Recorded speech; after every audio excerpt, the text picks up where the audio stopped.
Pemirsa, petitum atau tuntutan dari pasangan calon Anies Mohaimin serta Ganjar Mahfud telah selesai dibacakan di sidang perdana sengketa hasil pemilihan presiden 2024 yang berlangsung di Mahkamah Konstitusi hari ini.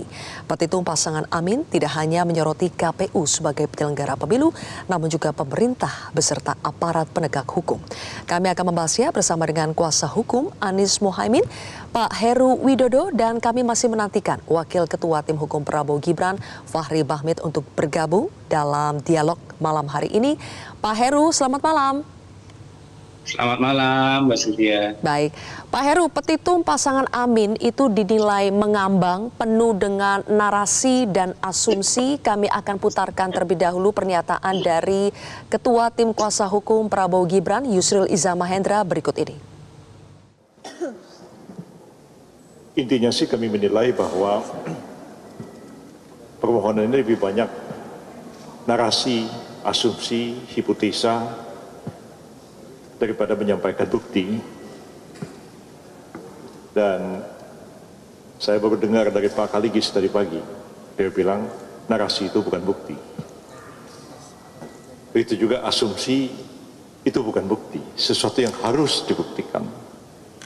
Begitu juga patut diduga dan sebagainya disampaikan tadi, sesuatu yang memang harus dibuktikan. Jadi lebih banyak opini yang dibangun, narasi yang dibangun, daripada fakta-fakta, bukti-bukti yang diungkapkan di dalam persidangan ini. Dan karena itu kami akan menjawab nanti besok jam 1 siang terhadap permohonan yang disampaikan oleh Pak Anies Baswedan Yahya Mohaimin. Dan kami sudah mempersiapkan jawaban, mematangkan, dan besok sebelum sidang jam 1 siang besok, kami akan menyerahkan jawaban tertulis, tanggapan tertulis kami kepada Mahkamah Konstitusi. Secara umum tidak ada sesuatu yang sulit bagi kami untuk menjawab atau menanggapi permohonan itu. Oleh karena seperti yang saya katakan tadi, lebih banyak merupakan narasi, dugaan, patut diduga, dan lain-lain sebagainya. Baik, Pak Heru, ketika petitum pasangan Amin dinilai lebih banyak muatan narasinya, asumsinya ketimbang buktinya, apakah dari pasangan Amin sebetulnya sudah menyiapkan bukti-bukti untuk menjawab semua itu? Ya, pertama begini, kalau itu narasi kenapa mereka minta tunda siang? Kan narasi itu cukup dibalas dengan narasi. Tapi kan tadi ketika diminta jam 10, minta jam 1. Itu ya secara tidak langsung menunjukkan bahwa ada sesuatu yang serius yang harus dipersiapkan untuk dijawab. Itu yang pertama. Kemudian yang kedua, kalau petitum, mungkin yang dimaksud oleh mereka itu adalah posita. Ya, kalau petitum kan jelas, kami meminta diskualifikasi. Itu karena kenapa? Karena terbukti ada pelanggaran yang terukur, tidak terpenuhinya syarat calon pasangan nomor urut 2. Gitu. Sehingga seharusnya mereka tidak ikut. Itu karena nggak ikut, nggak memenuhi syarat, maka didiskualifikasi. Kemudian kita minta ulang tanpa ada mereka, karena mereka tidak memenuhi syarat. Nah, kalau soal dalil yang disampaikan, itu sudah terang benderang. Pelanggaran terukur itu sudah ada buktinya, putusan DKPP yang menyatakan KPU melanggar prosedur. Satu. Kemudian bukti yang kedua, SK KPU mengenai penetapan pasangan calon, itu mendasarkan, pertimbangannya mendasarkan pada PKPU 19/2023 yang di dalamnya masih mengatur syarat calon itu 40 tahun. Bukan yang 35, bukan yang di bawah itu. Nah, itu jelas, ya, pembuktiannya sederhana. Dan kami yakin kemudian nanti dibukti kuatkan dengan keterangan ahli bagaimana kekuatan SK itu kalau ada cacat. Itu. Baik. Itu yang pertama. Yang kedua, kalau soal bukti pelanggaran, bukan asumsi. Bukan asumsi, keterlibatan menteri juga bukan asumsi. Notoire faitan, terang-terangan di depan publik. Mereka menyatakan dukungan dan membagi-bagi bansos, ya, yang bukan kewenangan menteri itu. Menteri Sosial tidak pernah dilibatkan, tapi menteri-menteri yang mendukung pasangan calon nomor 2 aktif itu membagi-bagi bansos. Begitu, Mbak. Oke. Pak Heru, jadi maksud Anda tadi adalah salah satu yang bisa dihadirkan sebagai bukti tadi adalah keputusan DKPP soal pelanggaran etik yang dilakukan oleh Ketua KPU ya Pak. Kemudian juga ada putusan atau SK dari KPU yang menetapkan pasangan Prabowo Gibran sebagai salah satu kontestan. Nah, Pak Heru, tapi di sisi lain ada juga tadi bantahan atau pendapat dari pasangan tim hukum, pasangan 02 yang mengatakan bahwa kok yang lebih banyak disasar dalam gugatan tim Amin ini sepertinya termohonnya itu bukan KPU, malahan pemerintah, seperti salah sasaran begitu, Pak? Enggak, jadi begini, itu kan rangkaian pelanggaran, ya, di mana Presiden mengintervensi, ya. Jadi kita sudah ungkapkan di awal mula keinginan 3 periode nggak berhasil, kemudian perpanjangan masa jabatan nggak berhasil. Nah sekarang keinginannya adalah menentukan presiden saat ini oleh presiden sebelumnya. Dan ini sedang berjalan dengan cara-cara yang seperti kita simak bersama dalam dalil permohonan kami. Diawali dengan memasukkan putranya sebagai calon wakil. Kemudian setelah masuk sebagai calon wakil, bergeraklah mesin pemenangan. Melalui kekuasaan-kekuasaan yang ada, dengan kekuasaan memanggil kepala desa, pejabat kepala daerah, kemudian para menteri. Dan ini disusun dengan matang, terencana gitu. Dan dampaknya bisa kami sandingkan perolehan Prabowo di 2014, 2019, dan 2024, ya, ketika belum dipasangkan, ya, hasil survei ketika belum dipasangkan dengan Gibran, Prabowo suaranya hanya 30%. Tapi ketika sudah dipasangkan dengan Gibran, melejit di atas 50%. Dan ini rangkaian, Pak. Jadi rangkaian pertama, ya, pelanggaran yang dilakukan oleh termohon, meminjam tangan termohon untuk menetapkan putranya lolos menjadi pasangan calon. Begitu sudah lolos, kemudian mesin pemenangan dengan kekuasaan itu berjalan begitu dahsyatnya begitu. Baik, Pak Heru, bagaimana tim hukum Amin ini meyakini bahwa Mahkamah Konstitusi bisa memberikan pertimbangan-pertimbangan yang sifatnya kualitatif? Karena kan yang diketahui ini adalah sidang hasil perselisihan hasil pemilu, begitu ya. Tapi ada banyak sekali hal-hal kualitatif yang dimintakan oleh tim Amin maupun tim Ganjar untuk juga diuji oleh Mahkamah Konstitusi. Misalnya soal dugaan kecurangan sebelum pemungutan suara terjadi, pengerahan aparat dan sebagainya.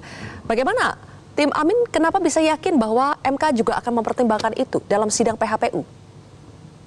Ya, dalam perkembangannya mulai mengadili perselisihan hasil 2004 pemilu, kemudian pemilu kada, yang terakhir, Mbak Sylvia, Mahkamah Konstitusi secara progresif menilai pelanggaran-pelanggaran, ya, yang secara kualitatif itu kemudian diberikan keadilan di meja Mahkamah Konstitusi. Kenapa? Karena penegakan hukum, ya, pada tahapan-tahapan itu tidak berjalan dengan semestinya. Itu laporan ke Bawaslu tidak ditindaklanjuti. Laporan ke Bawaslu kemarin sehari sebelum sidang apa? Terbukti KPU melakukan pelanggaran, tapi sanksinya apa? Diberi peringatan. Loh, peringatan. Bagaimana berkali-kali peringatan? Nggak ada efeknya. Padahal ketika terbukti harusnya diberi sanksi yang jelas gitu loh. Karena itu merugikan pasangan calon. Begitu. Nah, penegakan hukum yang tidak semestinya ini kemudian kita minta MK menilainya. Dan soal diskualifikasi, kita yakin ada putusan-putusan yang bisa dijadikan rujukan, di mana pasangan calon didiskualifikasi. Baik, sekarang Pak Heru sudah bergabung, Wakil Ketua Tim Hukum Prabowo Gibran, sudah ada Pak Fahri Bahmid. Pak Fahri, selamat malam. Selamat malam, Silvi. Baik, Pak Fahri, langsung saja bahwa tim hukum Anda ini, Paslon 02, mengatakan bahwa kalau pasangan Amin maupun Ganjar Mahfud meminta Pilpres itu diulang, itu mustahil. Kenapa begitu? Iya, tidak ada jalan konstitusionalnya. Ya, desain hukum pemilu kita ini kan sudah sangat jelas. Bang Heru sudah berkali-kali jadi ahli di Mahkamah Konstitusi, bahkan 5 tahun yang lalu kami hadirkan yang bersangkutan sebagai ahli juga dalam perselisihan Pilpres ini. Yang jelasnya yang pertama poinnya adalah tidak ada jalan konstitusional untuk kita itu mengenal adanya terminologi hukum bahwa Pilpres itu diulang. Yang ada adalah Pilpres putaran kedua. Atau yang kedua adalah Pilpres itu dilakukan dengan cara yang parsial. Merecovery misalnya adanya pelanggaran-pelanggaran di beberapa tempat, ya. Tetapi kalau pemilihan itu dilakukan dengan cara ulang itu nggak ada rujukannya. Itu yang pertama. Yang kedua, desain besar hukum pemilu kita ini sebenarnya telah meletakkan prinsip-prinsip dasar kerangka hukum pemilu secara tetap, secara settle gitu ya. di mana alur penyelesaian yang disampaikan oleh dalil-dalil disampaikan oleh para pemohon yang kami sudah cermati, ya. Misalnya pemohon dari 01 kita membaca semua 112 halaman, kemudian pemohon dari 02 03 atau perkara nomor 2 itu 151 halaman. Kita udah kaji semua hal. Dan semua itu yang kami ingin katakan bahwa jalan keluarnya itu sesungguhnya ada pada Undang-Undang 7 2017 tentang pemilu. Prosesnya seperti apa, pidananya di mana, ya hasilnya seperti apa, etiknya gimana. Kan perkara ini, perkara dari kedua pemohon ini, kalau kita mau mengakumulir dalam satu gagasan besarnya yang pertama ada persoalan etik. Seperti disampaikan Bang Heru tadi, bahwa misalnya ada ketua KPU yang disanksi, kenapa nggak dipecat? Itu ranah etik. Yang kedua, ada juga misalnya ranah proses, ada ranah tahapan.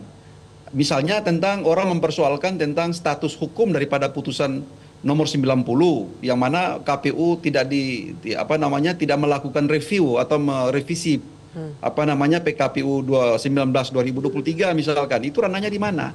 Harus diuji secara berjenjang dan seterusnya. Nah, persoalan bahwa undang-undang pemilu kita ini kompatibel dengan peristiwa-peristiwa konkret seperti itu urusan nanti. Itu urusan lain gitu. Nantilah setelah kita selesai melaksanakan pemilu ini, undang-undang ini nanti kita sempurnakan dengan cara apapun dalam rangka untuk menjawab permasalahan-permasalahan konkret yang terjadi saat ini, itu urusan lain. Makanya saya katakan tadi waktu dalam doorstop tadi, konferensi pers saya katakan bahwa kalau hal-hal yang sifatnya ius constituendum tentang cita-cita hukum apa yang kita mau mengatur ke depan, nantilah setelah kita ini baru kita merevisi kembali undang-undang pemilu, karena produknya juga adalah produk DPR bersama dengan pemerintah sebelumnya tentunya. Jadi kalau misalnya terdapat keadaan-keadaan yang barangkali tidak terselesaikan dengan cara yang benar, karena dianggap misalnya rules-nya yang tidak ideal, bukan berarti kita mengatakan bahwa Mahkamah Konstitusi bisa menjadi keranjang sampah untuk menyelesaikan semua itu. Tapi kan itu begini Pak Fahri, luar logika. Pak Fahri, kan sekarang MK itu diminta untuk melakukan terobosan ya. Tadi kami sudah putarkan juga pernyataan dari Pak Mahfud MD yang mengutip pernyataan dari Prof. Yusril tahun 2014 lalu bahwa MK itu harus memberikan terobosan bukan hanya sekedar hitung-hitungan angka. Apakah pernyataan ini juga masih berlaku untuk konteks Pilpres 2024, Pak?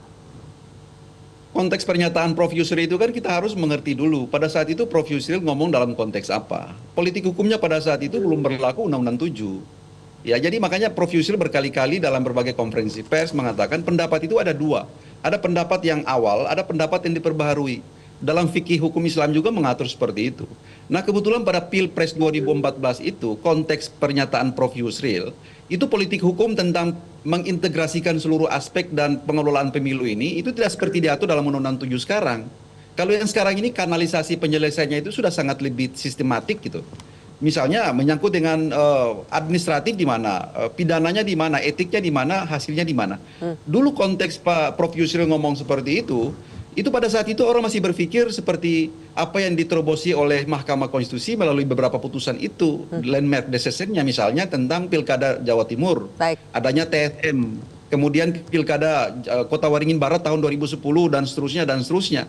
Sehingga mainstream berpikir kita pada saat itu masih mengikuti apa yang diputuskan oleh MK pada saat itu. Tapi harap diingat, seluruh jurisprudensi yang dibuat oleh MK pada saat itu telah diintegrasikan dalam satu politik hukum yang diatur dalam Undang-Undang 7 2017. Jadi sebenarnya tidak salah dengan pendapat Pak Yusril itu. Seperti itu konteksnya. Kembali lagi ke Pak Heru. Pak Heru, kalau kata Pak Fahri tadi, setiap masalah itu sekarang sudah ada kanalisasi penyelesaiannya. Jadi tidak semuanya harus ditumpahkan, dibereskan oleh MK. Iya, jadi begini. Yang dikatakan Bang Fahri itu konteksnya secara ideal seperti itu. Tapi yang jelas yang terjadi adalah ketika terbit putusan DKPP yang menyatakan KPU melanggar prosedur. Kapan itu terbit? 5 Februari. 5 Februari itu 9 hari sebelum pemungutan suara. Itu sementara desain penegakan hukum di Bawaslu itu tidak bisa menjangkau soal itu. Termasuk juga di PT-UN. Itu 9 hari sebelum pemungutan suara mana bisa. Pasti kalau maju ke Bawaslu itu tidak dapat diterima karena sudah lewat waktu dari terbitnya SK KPU mengenai penetapan pasangan calon. Nah, kondisi spesifik ini masih memungkinkan untuk dinilai, untuk dimintakan keadilan ke Mahkamah Konstitusi. Kenapa? Karena proses pemilu ini kan belum selesai. Tahapan pemilu belum ada penetapan pasangan calon terpilih dan belum ada pelantikan. Jadi mahkamah masih punya kewenangan karena ini adalah sengketa hasil. Ini kita buktikan ketika Saburai Jua, Kabupaten Saburai Jua di Nusa Tenggara Timur, bahkan sudah hampir pelantikan, tapi masih bisa dibawa ke sengketa hasil. Ini pilkada serentak, rezim yang hampir sama dalam Undang-Undang Nomor 7 Tahun 2017. MK mengadili, bahkan mendiskualifikasi. Kenapa? Karena tidak memenuhi syarat. Begitu. Bukan berarti sudah ada Bawaslu nggak bisa. Biasa bisa. Selain saya Saburai Jua ada Yalimu. Ya, soal Dan tidak tim terpenuhi Amin menilai syarat. bahwa Ada jurisprudensi Bovendigul. pilkada itu bisa dipakai juga untuk Pilpres ini, Pak Heru? Oh iya, sejak 2019 ada putusan Mahkamah Konstitusi dan 2022 putusan 85, MK menyatakan bahwa berdasarkan original intent tidak ada perbedaan antara pemilu dan pemilu kada. Begitu, sehingga putusan-putusan mahkamah terdahulu yang progresif berkaitan dengan pemilu kada bisa dipakai. Oke. Bahkan Tim tidak Amin terlalu termasuk lama. menilai Serentak bahwa tahun MK punya 2020. kewenangan untuk memanggil sejumlah menteri sebagai saksi seperti tadi yang diminta adalah Menteri Keuangan dan Menteri Sosial. Tim Amin menilai bahwa MK juga punya kewenangan untuk melakukan itu, Pak Heru? Ya, sepanjang itu diperlukan, ya itu perlu. Tapi kalau sudah meyakini bahwa itu terjadi pelanggaran dari bukti yang sudah ada, ya sudah cukup. Yang jelas kan MK bisa meyakini dari bukti yang ada, dari pernyataan-pernyataan menteri itu sendiri di depan media, yang secara terang-terangan melakukan pelanggaran menurut kami ya, menteri-menteri yang membagikan bansos. Bukan Menteri Sosial loh yang dilibatkan dengan jumlah yang fantastis di bulan Januari. Menteri Sosial ditinggal, kenapa? Karena Menteri Sosial bukan mendukung pasangan calon nomor 2 gitu. Baik, oke. Begitu, Mbak. Bagaimana dengan Pak Fahri menanggapi bahwa ada permintaan dari tim hukum Amin menghadirkan sejumlah menteri sebagai saksi dalam sidang MK? Silahkan saja kalau memang menteri itu mau bersedia untuk dihadirkan di Mahkamah Konstitusi. Memang kapasitas warga negara untuk dihadirkan di lembaga-lembaga persidangan ya, lembaga-lembaga peradilan, penegakan hukum, itu merupakan kewajiban hukum tentunya. Tapi apakah Mahkamah Konstitusi memandang perlu dan penting relevansinya antara apa yang didalilkan dengan subjek hukum atau adresat yang mau dipanggil ke Mahkamah Konstitusi, saya masih ragu. Sejauh ini saya melihat bahwa Mahkamah tentunya nanti akan mengabaikan soal-soal seperti itu. Hal ini pernah terjadi pada tahun 2019, di mana dalil-dalil yang dikonstruksikan seperti saat ini hampir mirip. Hal-hal yang kualitatif seperti ini juga pun pernah didalilkan di sengketa 2019. Tapi apakah menteri-menteri yang dituduhkan, yang didalilkan pada saat itu dipanggil oleh MK? MK memandang tidak relevan. Itu yang pertama. Tapi saya memandang bahwa tidak penting ya mengenai isu ini, apakah menteri mau dihadirkan di depan persidangan atau tidak. Bagi kami tidak ada masalah dengan itu. Cuman saya mau menanggapi yang disampaikan Bang Heru tadi tentang persoalan yang terjadi. Tidak bisa kita samakan ya, apple to apple antara case yang terjadi dengan sengketa pilkada dan case yang terjadi yang berkaitan dengan sengketa pilpres. Itu dua hal yang sangat berbeda. Kalau sengketa pilkada itu orang bisa bersengketa 10 tahun juga nggak ada masalah. Pemerintahan daerah itu tetap jalan. Ya, dalam hal tertentu presiden bisa menunjuk siapapun yang akan memimpin daerah itu. Tetapi kalau sengketa pilpres ini harap diingat Bang Heru, saya yakin paham sekali, ada filsafatnya, ada filosofinya. Bahwa penyelesaian sengketa untuk tahapan pilpres itu sangat-sangat berkaitan erat dengan agenda ketatanegaraan. Sangat-sangat erat kaitannya dengan persoalan keberlangsungan aspek-aspek pelembagaan ke konstitusi negara tentunya seperti itu.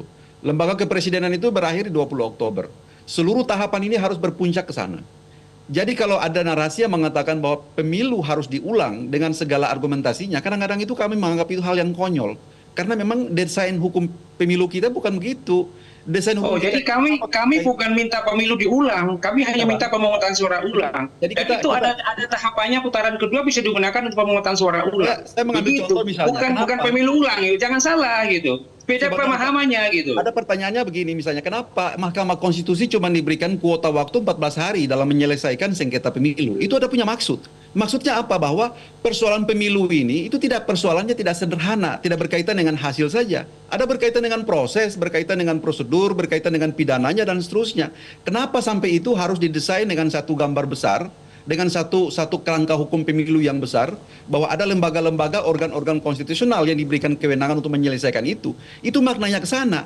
Dan kenapa Mahkamah Konstitusi yang kewenangannya seperti ini, itu diberikan waktu cuma 14 hari. Baik. Kalau 14 hari itu tidak mungkin kita menguji berbagai logika dan persoalan yang berkaitan dengan sengkarut pemilu, dari urusan etik sampai dengan urusan pidana. Itu sesuatu yang sangat mustahil. Sangat tidak mungkin. Oke, iya. karena dibatasi waktu, mohon maaf kami juga dibatasi Iya. waktu ini karena itu dialog ini harus diakhiri, tapi mudah-mudahan nanti ada kesempatan untuk melanjutkannya kembali karena sidangnya masih panjang. Terima kasih Pak Heru dan juga Pak Fahri sudah bergabung Terima kasih. bersama kami di Prime Time News hari Terima kasih Bang Heru. Terima kasih Bang Fahri, selamat lembur. Jelajahi cara baru mendapatkan informasi. Download Metro TV Extend sekarang.